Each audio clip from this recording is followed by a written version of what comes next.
Dr. Cussard, thanks to be with us. Merci à toi. On a beaucoup parlé de CBP cette fois-ci, mais on continue. Il y a des alternatives thérapeutiques qui ne sont pas encore disponibles, mais qui paraissent très intéressantes, et tu nous en parles un petit peu. Oui, c'est vrai, je me suis intéressé à un nouveau produit qui s'appelle l'acide obéticolique, qui a été présenté, qui aura un intérêt dans la CBP, peut-être après également dans la NASH. Donc c'est un produit qui a déjà été présenté en phase, c'était des études de phase 2 à l'ESL, et là c'est des études de phase 3. Donc l'obéticolique, c'est un agoniste du farnésoïde X récepteur au niveau hépatique. Et le fait de stimuler ce récepteur, ça entraîne une diminution de la fibrose, une diminution de l'inflammation au niveau hépatique, une modification de l'homéostasie biliaire. Et donc par tous ces mécanismes, ça peut avoir un effet bénéfique au niveau de la CBP. Donc là, c'est une étude de phase 3 qui a été faite sur à peu près 210 patients. C'est randomisé en double aveugle multicentrique avec 3 bras, un bras de 70 patients qui avaient reçu du placebo, un bras qui avait reçu 10 mg d'obéticolique, et puis un autre bras où c'était 5 mg au début, et au bout de 6 mois, si la réponse n'était pas satisfaisante, il pouvait être augmenté à 10 mg. Titration. Voilà, en titration, comme il disait. Et donc, l'objectif principal de l'étude, c'était de voir s'il y avait une réponse qui était définie par phosphatase alcaline à moins de 1,6 fois la normale, bilirubine normale, et en plus une réduction par rapport à l'état basal de la phosphatase alcaline de plus de 15%.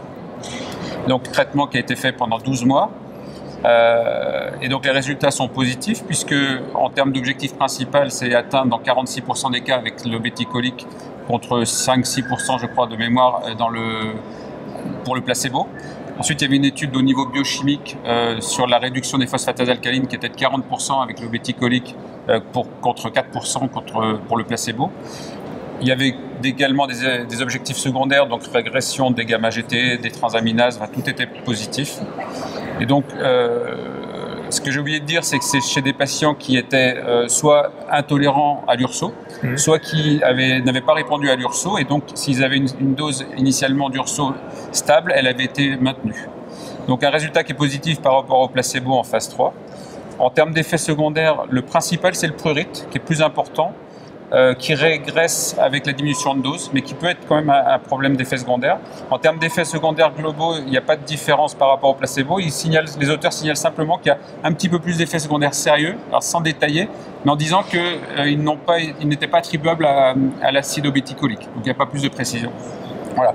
Donc c'est pas un intérêt immédiat, puisque ça ne sera pas disponible, mais ça devrait peut-être être commercialisé dans les mois ou années qui viennent. La titration permettait également d'avoir moins de prurite, c'est-à-dire une augmentation progressive des doses permettait d'avoir moins de prurite. Exactement. La conclusion était de dire que la bonne solution dans la pratique clinique pourrait être de commencer à 5 mg et d'augmenter à 10 mg uniquement en cas de réponse insuffisante au bout de 6 mois, ce qui permet d'éviter effectivement le prurite.